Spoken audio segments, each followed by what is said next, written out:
এই সবজিটা অনেকেই পছন্দ করেন না, কিন্তু এভাবে রান্না করে খেলে অবশ্যই ভালো লাগবে। আসসালামু আলাইকুম বন্ধুরা, সবাই কেমন আছেন? আশা করি আল্লাহর রহমতে সবাই ভালো আছেন। আমি সবজিটাকে আগে সুন্দরভাবে পরিষ্কার করে নেব। এভাবে পরিষ্কার করে নিলে আপনার উপরে যে একটা শক্ত আবরণ থাকে এই সবজির, সেটা আর থাকবে না। এবার গোল গোল করে আমি কেটে নেব, ছোট ছোট করে। আমি সবসময় চেষ্টা করি রান্নাগুলো ঘরোয়াভাবে সহজেই কিভাবে করা যায়। সবজিটা পুরো কাটা হয়ে গেলে আমি সবজিটাকে ধুয়ে পানি ঝরিয়ে নেব। সবজিটাকে কিন্তু গোল গোল শেপ দিয়ে সবগুলো সবজি একইভাবে কাটার চেষ্টা করব, যাতে সেদ্ধ হওয়ার সময় সবগুলো একসাথেই সেদ্ধ হয়ে যায়।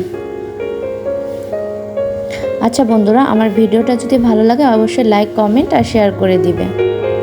এখানে আমি কড়াই বসিয়ে দিয়ে কড়াইতে তেল দিয়ে পেঁয়াজ কুচি, রসুন কুচি আর কাঁচামরিচ ফালি দিয়ে দিয়েছি। দিয়ে হালকা একটু ভেজে নেব। ভাজা হয়ে গেলে দিয়ে দেব চিংড়ি মাছ। এখানে আমি বড় বড় চিংড়ি মাছগুলো নিয়েছি, তাই চিংড়ি মাছগুলোকে হালকা একটু ভেজে আবার তুলে নেব।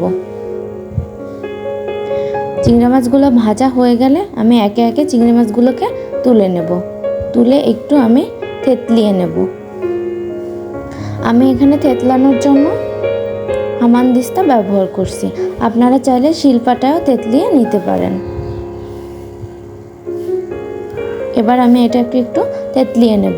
যেহেতু এটা বড় বড় চিংড়ি মাছ, এখানে আপনি যদি এই আস্ত আস্ত চিংড়ি মাছগুলো ব্যবহার করেন খেতে অতটা স্বাদ লাগবে না। এখানে চাইলে আপনারা ছোট চিংড়ি মাছও ব্যবহার করতে পারেন। এবার এটাকে দিয়ে আমি একটু হালকা পানি দিয়ে দেব। পানিটা দিয়ে কষিয়ে নেব। এখানে দিয়ে দেব এখন সামান্য পরিমাণে হলুদের গুঁড়া, প্রায় অর্ধেক চামচের মতো। দিয়ে এটাকে সুন্দরভাবে নাড়িয়ে চাড়িয়ে একটু কষিয়ে নেব। আমি এখানে অনেক বেশি মশলা ব্যবহার করছি না, খুব সামান্য পরিমাণেই মশলা ব্যবহার করছি। কষানো হয়ে গেলে আমি সবজিটা উপর থেকে দিয়ে দেব। দিয়ে সুন্দরভাবে নাড়িয়ে চাড়িয়ে একটু মশলার সাথে মিশিয়ে নেব।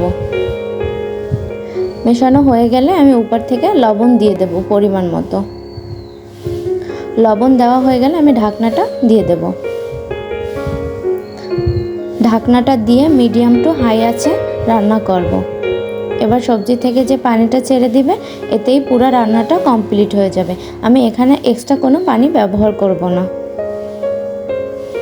দেখুন বন্ধুরা, দেখতে কতটা লোভনীয় হয়েছে, খেতেও দারুণ। আপনারা একবার হলেও বাসায় ট্রাই করে দেখতে পারেন।